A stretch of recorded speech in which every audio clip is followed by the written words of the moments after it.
மதுரை அருகே ஆசிரியர் மீதான பாலியல் புகார் பொய்யானது என கூறி ஆசிரியருக்கு ஆதரவாக மாணவ மாணவியர் வகுப்புகளை புறக்கணித்து போராட்டம் நடத்தி வருகின்றனர். கூடுதல் விவரங்களை செய்தியாளர் கண்ணன் வழங்க கேட்கலாம். கண்ணன், வணக்கம். விவரங்களை சொல்லுங்க.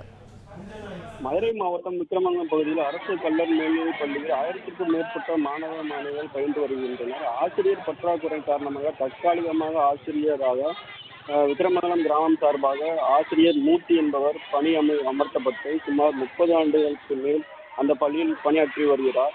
இந்த நிலையில் பணி அமர்த்தப்பட்ட பிறகு 10ஆம் ஆண்டு 12ஆம் ஆண்டு வகுப்பு மாணவர்கள் கடந்த சில ஆண்டுகளாக முழு தேர்ச்சி பெற்று வருகின்றனர். அது மட்டுமின்றி விக்கிரமங்கலம் அரசு கல்லூரி மேல்நிலைப் பள்ளி சிறந்த பள்ளியாக விளங்கி வருகிறது. இந்த நிலையில் நேற்றைய தினம் 11ஆம் வகுப்பு படிக்கும் மாணவி மாவட்ட ஆட்சித்தலைவர் அலுவலகம் சென்று ஆசிரியர் மூர்த்தி மீது திடீரென பாலியல் புகார் அளித்துள்ளார்.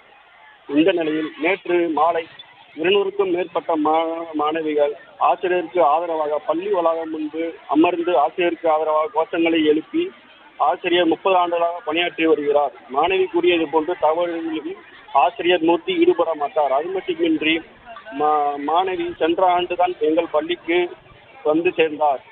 அவர் அளித்த புகார் பொய் புகார் என தெரிவித்து போராட்டத்தில் ஈடுபட்டனர்.